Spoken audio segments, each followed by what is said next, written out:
Hi, everybody, it's Folasade, and I'm your host of Going Off Skrypt, which is where we're able to talk to amazing people that had a life story, but ultimately have a new story, and be able to hear how they really went off script, what changed their life, how they got to where they're going, and where they're going next. Today, we have an amazing guest. Not only was he able to go to the illustrious Howard University, but he also was able to really rack up some information when it comes to FinTech, financial technology. Today, we have Rodney B. Williams, who is the founder and owner of SoLoFunds and also a castmate from Founding in Color. Let's bring on Rodney. Thank you for having me. Absolutely. And thank you for coming on board. Like I was saying, we met when we were on Founding in Color, which was last year, which so they separated in like the 3 different episodes. I was on the first one, which I look at it as like the people who are starting out, and you were on the 3rd episode, and you had like, it was like a evolution of wisdom. So you've obviously been through a lot. And before we really get to that part, I really want to start off at the beginning because this is Going Off Skrypt. And as a kid, I wrote MASH. So I would love for you to just tell me who you are and then like how your life story started. Well, I'm originally from Baltimore. My family's my mom and dad is both Jamaican. Grew up in Baltimore, played sports. I was pretty active. To be honest, I think just growing up in Baltimore, I dreamed of things outside of Baltimore. Um, so eventually, I made my way to West Virginia University in Morgantown, West Virginia. That's why I did undergrad. I actually ran track there. I then graduated with 2 degrees, and then made my way to Howard, where I completed an MBA. And I did have a little brief stop in another master's program at West Virginia as well. Um, but I think my story as it relates to education, for me, it was just like I needed to differentiate myself amongst the way I was kind of putting it. It's like the new class of professionals, and I may not have had Harvard or MIT. So I was like, I'm going to load up on as many degrees as I possibly can, and to get the same effect. I ultimately did. I started at Procter and Gamble, coming out of business school, and then I made my way to my first company, which was called Listener, and then ultimately to my second company, which is called SoLoFunds. So many journeys and many stories and many companies along the way, but that's the short version of how I got here. And so you always knew that this is what you wanted to do? I think for me, I tell people all the time, no, you know what I mean? I think for me, I think what I've always wanted to do was that I always wanted to be an executive. I think I always wanted to be in leadership at a company, and I think that even the type of education that I try to do well-rounded things. I wanted to be kind of good and decent at a lot of different things, and conceptually, I was matching myself up with the great CEOs of our time, or the ones that at least I had privy to growing up. And so that was always my mindset. In terms of like, I tell people all the time, is like I didn't necessarily choose to be an entrepreneur. Entrepreneurship is difficult and it's challenging. It's significantly easier to do it on somebody else's dime. To be completely transparent. For me, the choice to go out and start building companies on my own was a choice of opportunity, and I think it was opportunity meets um, ambition, and I don't think I have a shortage of ambition. So when those opportunities came to me, I did my best to seize them. One, you talked about your pivoting from, or not even pivoting, but you talked about Listener and then how you ended up at SoLoFunds. But 2, you also talked about it's a lot easier to do things on other people's dimes. And obviously, I know a lot of people are able to um, talk about how they started from the bottom by getting money or big endowments from their family and being able to like build up from that. So I'm actually really curious to know a little bit more about the whole operating on other people's dime comes in it. The operating on other people's dime is what you do at your favorite company, wherever you work at, right? You're an employee. That's what I mean, in terms of operating on someone else's dime. So I don't care if you're in marketing and you're at work at some record company. At the end of the day, no matter what you do, you're not going to stop that company. You're an employee. Okay, you can win, lose, or win or lose regardless, but your impact is marginal, and that's what I mean. And I think it's significantly easier to do that. When you're an entrepreneur, when you're a founder, the success, no matter how big of the company, is built on your ability and your back, right? And you take on the burden of that win and lose scenario significantly more. It's actually a lot more burdensome on stress and health and all of the things. So I always said, like, my goal wasn't to go run towards that stress. My goal was to seize the opportunity. Sometimes individuals gravitate towards entrepreneurship for many reasons. And I don't think any reason is right or wrong. I just know that my reason wasn't for the purpose of, autonomy or ownership. It was much more about the opportunity than anything else. It was fantastic working at P&G. It was easy. It was a cakewalk. You know what I mean? Like I tell people all the time, I had an incredible time. And there's nothing wrong with that. So that's what I mean is that you're doing it on someone else's dime. Okay. Okay. No, absolutely. Thank you so much for the clarity because I mean you're in fintech. So we're talking about finance and technology coming together in a space that is beneficial to people that you care about. And you said that when you start businesses that you don't want to run to the stress, but ultimately when we're figuring out a problem or when we're fixing a problem, a lot of times when you're stepping up into that plate, you're literally working through stress, and I Yep. know that that had a part to do with your story. So, like, yeah, just tell me how that part goes. Well, coming out of my first company, I think going into my second company, I think I wanted to create something that made more of an impact to the communities that I was from. And I think, I had shared experience with friends and family alongside my co-founder needing access to short-term capital, maybe $100 for this or $200 for that. I think the combination of that, as well as the intimate knowledge of growing up with a parent who many times needed access to this type of capital to make ends meet. Distinctive memories of paying utility bills at post office, the paying different things at different check cashing establishments, and ultimately, I think I was driven to this concept of how can we fix it, and if we're going to really address what I would call mass America or everyday Americans, we really needed a fresh idea. So it was just me, for real, honestly, just saying, hey, I've dedicated so much of my brain power to someone else's dime. I've dedicated so much of my brain power to Listener, which Listener is an incredible technology company. Um, but I wanted to dedicate a piece of my life and dedicate what I can accomplish today at making a greater impact. And that's what ultimately drove me to SoLoFunds.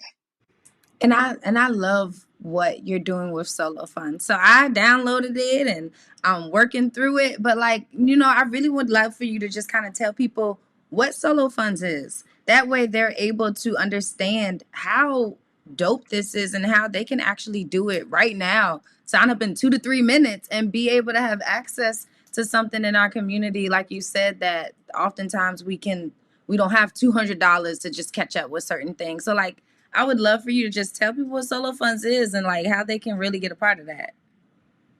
So SoLoFunds, or Solo, stands for social loans. It's short for social loans. Users can sign up pretty easily. If you are in need of short-term capital, you can make a request, how much you need, when you're going to pay it back, and then ultimately what you're going to pay for the loan. What you pay is in a tip or donation. That's 100% optional and voluntary. that donation goes to a lending member. Excuse me, that donation goes to Solo, and the tip goes to a lending member. When you first come into the platform, you only can request up to $100, and then as you pay back on time, it grows. Now, as a lender, as someone who may have discretionary capital, a few $100s or a few $1,000s, you can actually lend to people that are similar to you. They just need capital, and you can actually make tips for lending. Now, as you make tips, these tips can annually accumulate to well over 20% with relatively little effort. I like to say a little bit of structured effort. I mean, this is an investment. But essentially, what Solo is a marketplace of people who, when you have capital, you can lend it and make tips. And when you don't, you can access it from people just like yourself. And that's what we call community finance. I love it. And this whole sense of community, like I remember people speaking about susus and where you could like put money into a pot and get it back out. Like this almost feels like an elevated susu because it's not where you're like passing it around, but it's where you like you know what's going on and you're able to put your money in a place where you can be able to, like you said, grow it, but also be able to really help somebody. No, I mean, what you're talking about from a community standpoint. I mean, since the beginning of time, when the financial system has let people down, they have developed their own financial tools to uplift their community. And susus and partners, they call them informal savings clubs around the globe. And around the United States, they're still highly used in ethnic communities. Even church groups will have these types of products and services amongst their congregation. So I like to think of, what we're touching on in terms of community finance isn't necessarily new. What we are doing though is bring a lot of technology and bring a lot of like I call sense and intention with how we're building a product. And to be honest, it's needed in financial services up until this point in time. Everyone who's built products for people who look like ourselves or have never been part of the community, and this is the first time ever that I think we're really bringing something that the community understands, but also can benefit from and grow from. Based off of that, what does your community look like? Yeah, I mean, to be completely transparent, our community looks like the majority of America, 80% of America, middle class America. Our financial system does not build products for people with limited cash. They build products for people with a lot of cash, right? So this is the first product that's built for everyday Americans, middle class, working class Americans, folks who are on their way. And that's like the American dream, the American journey.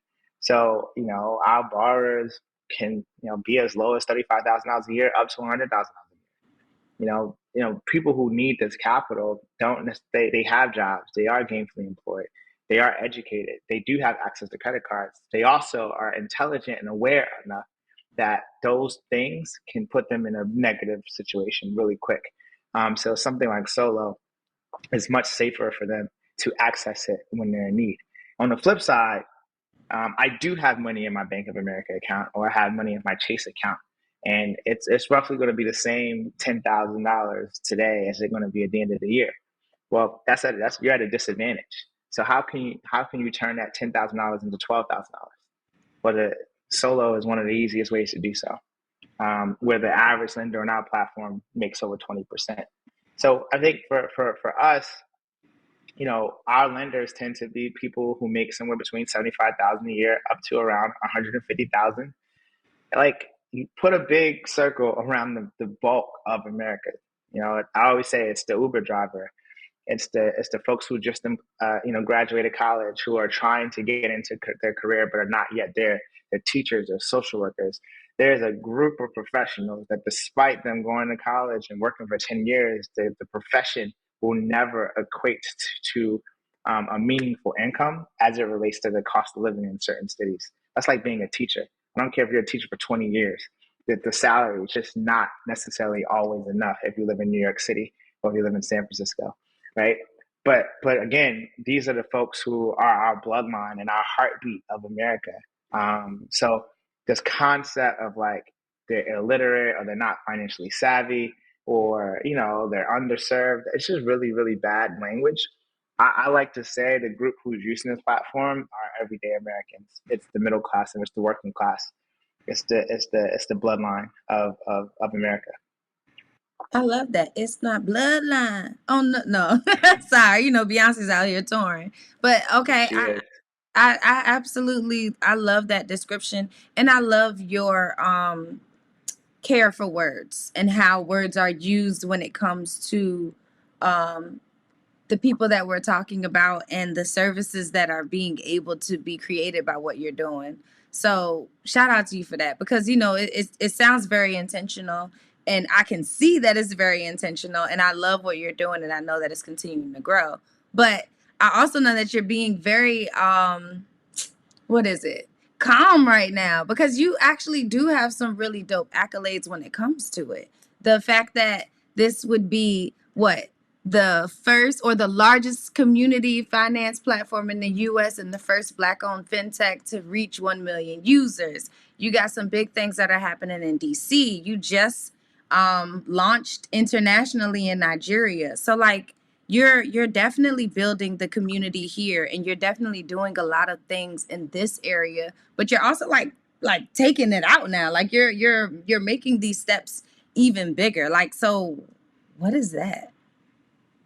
Yeah, I mean, I think we believe that community finance is a better product for the global citizen, and that means we're going to continue to grow as fast as we can here. We're gonna continue to work with regulators to ensure that we can work in a manner that is viable for all or acceptable for all. But we've always thought that this was a global solution, and we are launching in Nigeria towards the end of this year. Not yet, but I will promise that Nigeria is just going to be the first of many countries.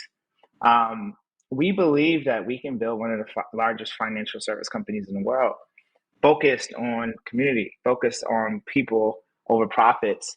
Taking a lot of the things that I think made companies like Patagonia special. And it was, at the end of the day, outdoor apparel. There was a lot of different companies selling outdoor apparel, but I think the company meant something more to each and every person that wore that particular shirt. And Patagonia is one of the premier benefit corporations, but when the founders exited, they gave the company basically to shareholders. And I think this is an example of just at the DNA level of the company, it's just about doing good. I think that's where Solo is and Solo's about, but we are definitely going global in a big way.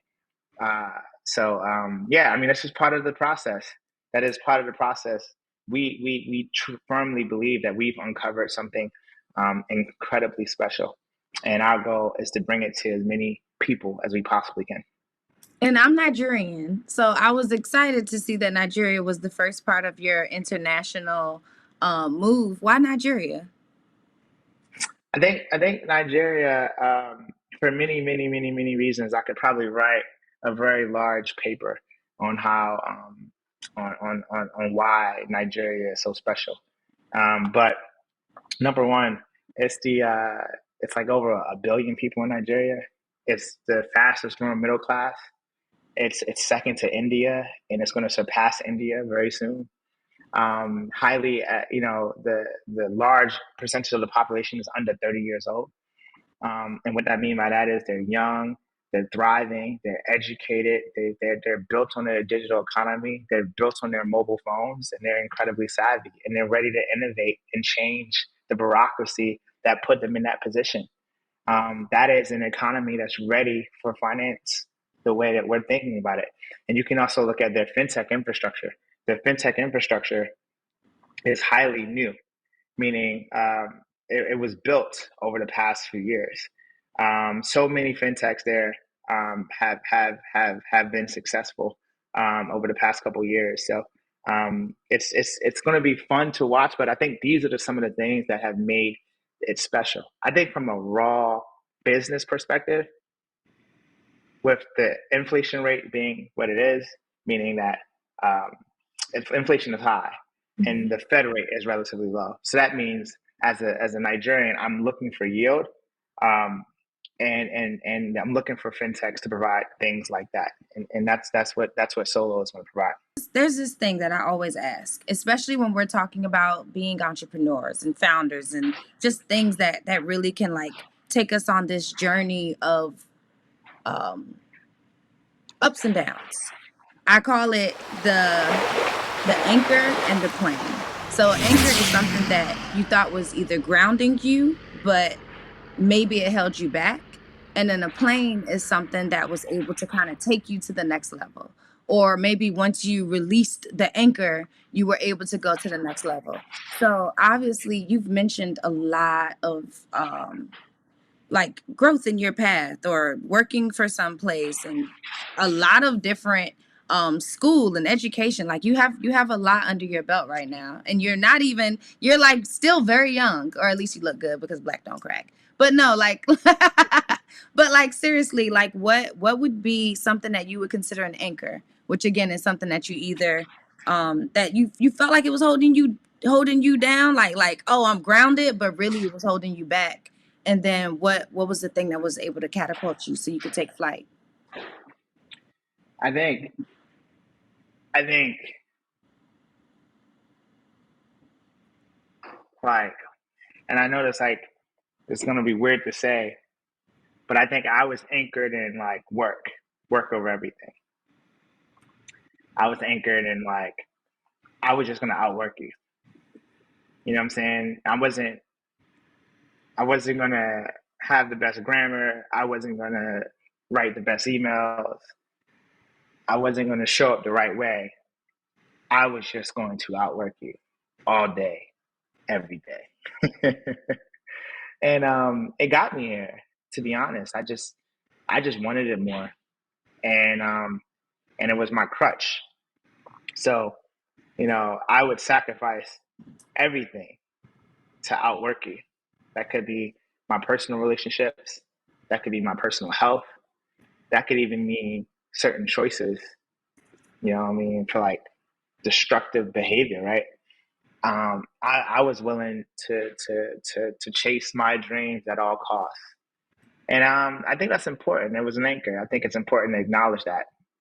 But I think at some point, you will be in so much in conflict with yourself and your dream because you're like, to accomplish my dream, I literally don't even know who that person is in the mirror anymore. And so I had to um, get in alignment with myself and figure out what that meant, meaning that hard work is not an excuse for self destruction. And I think once I realized that, I think I catapulted another level. Wow. Um, was that hard, that process? Yeah, it was incredibly hard.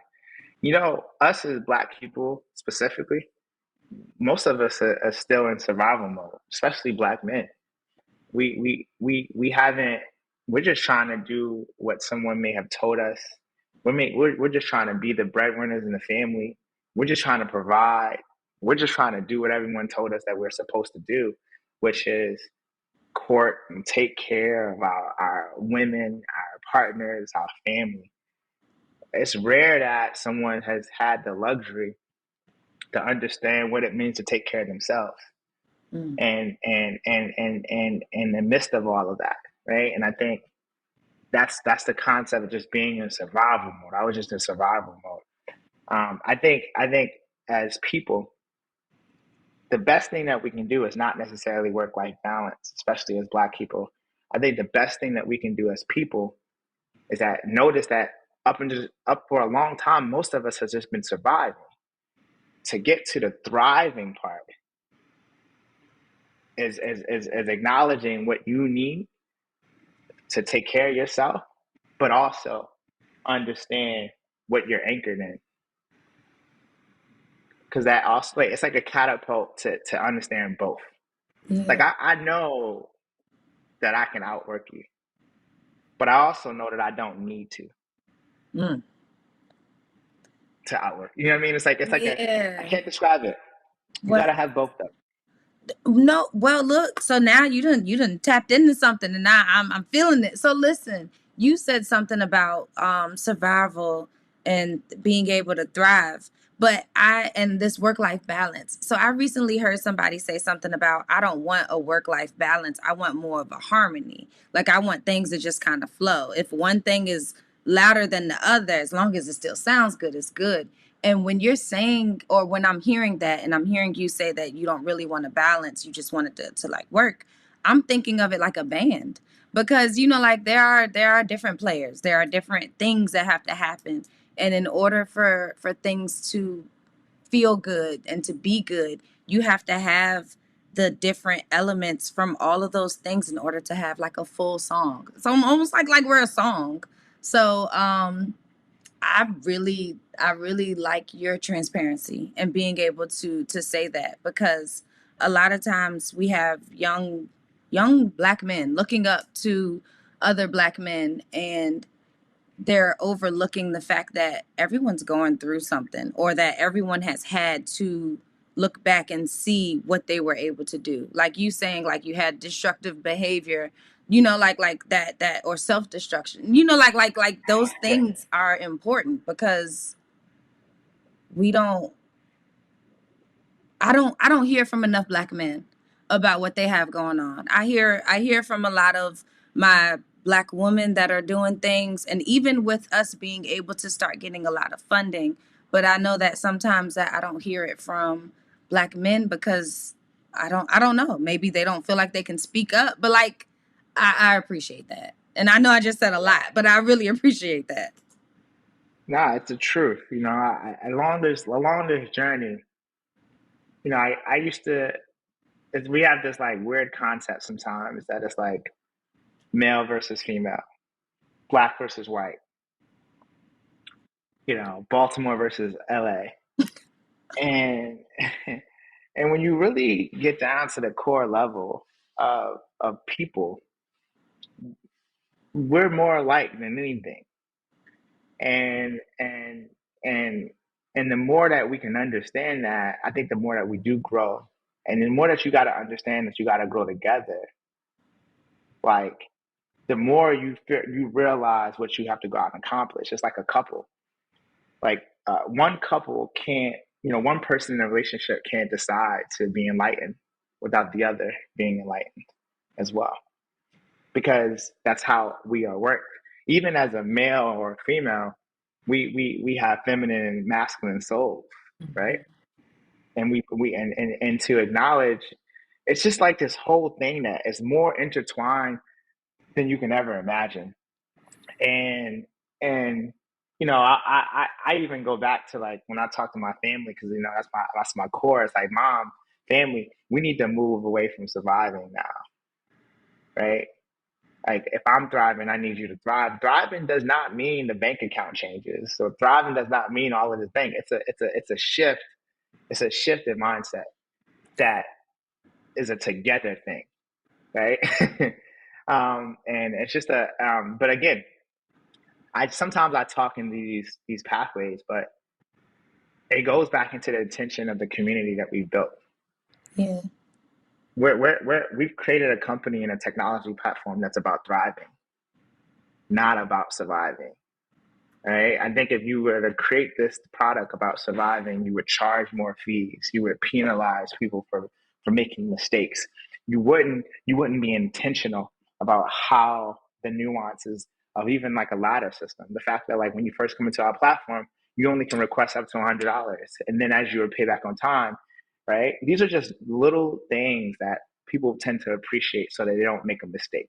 Yeah. Because again, it's about choosing to believe in that person in the beginning versus, at any other moment in time. It's just a different thing. We like to think it's empowering. Not we like to think it's empowering. It is empowering, because you're It is literally empowering. putting the power in someone's mind to be able to do it based off of what you've been able to create. So no, it is empowering, and I really love that you are doing it and that you just pulled it back around. What else do you want to tell people that are watching this right now, that are just hearing not only your story, but also hearing what SoLoFunds has to offer. I would tell you that solo is just as much as my story as each one of, everyone that's listening story. There's not a single person that cannot not benefit from this platform. If you have money, you should be a lender. You should dedicate a portion of your savings to helping people like yourself, or helping people that you can understand are not far removed. And if you need it, you should start coming to us as a resource. Um, I think supporting our pursuit is a lifelong pursuit because we're not going anywhere, and I think that's my message. I think outside of like my product and my company, I think my message as a person is definitely a message to to not it's not about the buzzwords of wellness and work life balance. It's just about understanding where you are. And if you can acknowledge and be accountable that, hey, I'm still surviving. Let's just start there. Let's acknowledge where you are. And if you're still there, just start figuring out what else is out there. Cause that's how I started. You know what I'm saying? I realized that I was so willing to sacrifice everything for my dreams. I started to question, was that the right thing to do? That question, I think, is what I want people to start. Um, that question, I think, is what I'm hoping people will take from this conversation. Do you have a favorite story from someone who's used solo? Like, do you have I, anything that you can remember that's like, yeah, that's the one? I mean, many stories. I have so many. With over 1 million users, we're crossing over 1 million loans funded.